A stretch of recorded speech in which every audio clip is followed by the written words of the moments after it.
ರಾಜ್ಯಪಾಲರಿಗೆ ಶುರುವಾಗಿದೆ ಈಗ ಸಿದ್ದರಾಮಯ್ಯನವರ ಭಯ. ಪ್ರಾಸಿಕ್ಯೂಷನ್ಗೆ ಅನುಮತಿ ಕೊಟ್ಟಾಗಿದೆ.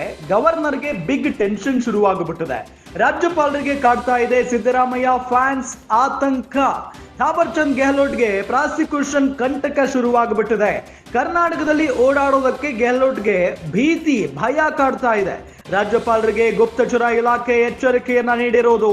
ಇಂದಿನಿಂದ ಬುಲೆಟ್ ಪ್ರೂಫ್ ಕಾರಿನಲ್ಲಿ ರಾಜ್ಯಪಾಲರು ಓಡಾಡಬೇಕಾಗಿದೆ. ಬುಲೆಟ್ ಪ್ರೂಫ್ ಕಾರಿನಲ್ಲಿ ಗೆಹ್ಲೋಟ್ ಓಡಾಡ್ತಾ ಇದ್ದಾರೆ.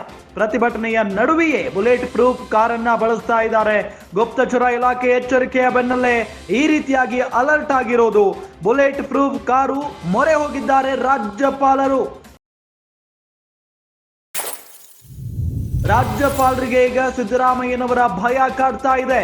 ಸಿದ್ದರಾಮಯ್ಯನವರ ವಿರುದ್ಧ ಯಾವತ್ತು ಪ್ರಾಸಿಕ್ಯೂಷನ್ಗೆ ಅನುಮತಿಯನ್ನ ಮಾಡಿಕೊಟ್ರು ಗವರ್ನರ್, ಅವತ್ತಿನಿಂದಲೂ ಕೂಡ ಈಗ ಟೆನ್ಷನ್ ಶುರುವಾಗಿದೆ. ಬಿಕಾಸ್ ರಾಜ್ಯಾದ್ಯಂತ ಸಿದ್ದರಾಮಯ್ಯನವರ ಪರವಾಗಿ ರಾಜ್ಯಪಾಲರ ವಿರುದ್ಧವಾಗಿ ಹೋರಾಟವನ್ನ ನಡೆಸಲಾಗ್ತಾ ಇದೆ.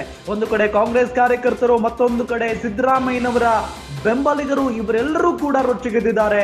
ಗವರ್ನರ್ ರಾಜ್ಯವನ್ನ ಬಿಟ್ಟು ತೊಲಗಿ ಅನ್ನೋ ನಿಟ್ಟಿನಲ್ಲಿ ಘೋಷವಾಕ್ಯಗಳನ್ನ ಕೂಡ ನಾವು ಕೇಳಿಸ್ಕೊಳ್ತಾನೆ ಇದೀವಿ ಪ್ರತಿನಿತ್ಯ. ಇದೆಲ್ಲದರ ನಡುವೆ ಸಿದ್ದರಾಮಯ್ಯ ಅವರ ಫ್ಯಾನ್ಸ್ ಏನ್ ಮಾಡ್ಬಿಡ್ತಾರೋ ಗವರ್ನರ್ಗೆ ಅನ್ನೋ ಆತಂಕವೂ ಕೂಡ ಸಹಜವಾಗಿ ಕಾಡ್ತಾ ಇದೆ.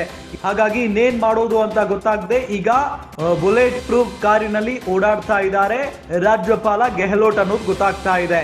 ಒಂದು ಕಡೆ ಪ್ರತಿಭಟನೆಯ ನಡುವೆನೆ ಬುಲೆಟ್ ಪ್ರೂಫ್ ಕಾರನ್ನ ಅಂದ್ರೆ ಅವರು ಕಾರಿನಲ್ಲಿ ಓಡಾಡ್ತಾ ಇರೋದು. ಗುಪ್ತಚರ ಇಲಾಖೆ ಎಚ್ಚರಿಕೆಯನ್ನ ಕೊಟ್ಟ ಬೆನ್ನಲ್ಲೇ ಬಹಳಷ್ಟು ಅಲರ್ಟ್ ಆಗ್ಬಿಟ್ಟಿದ್ದಾರೆ. ಒಂದ್ ಕಡೆ ಪೊಲೀಸ್ ಇಲಾಖೆ ಆಗಿರಬಹುದು, ಮತ್ತೊಂದು ಕಡೆ ಸ್ವತಃ ಗೆಹ್ಲೋಟ್ ಅವರೇ ಬಹಳ ಟೆನ್ಷನ್ ಆಗಿದ್ದಾರೆ, ಜೊತೆಗೆ ಅಲರ್ಟ್ ಆಗಿ ಓಡಾಡ್ತಾ ಇದ್ದಾರೆ ಅನ್ನೋದು ಗೊತ್ತಾಗ್ತಾ ಇದೆ.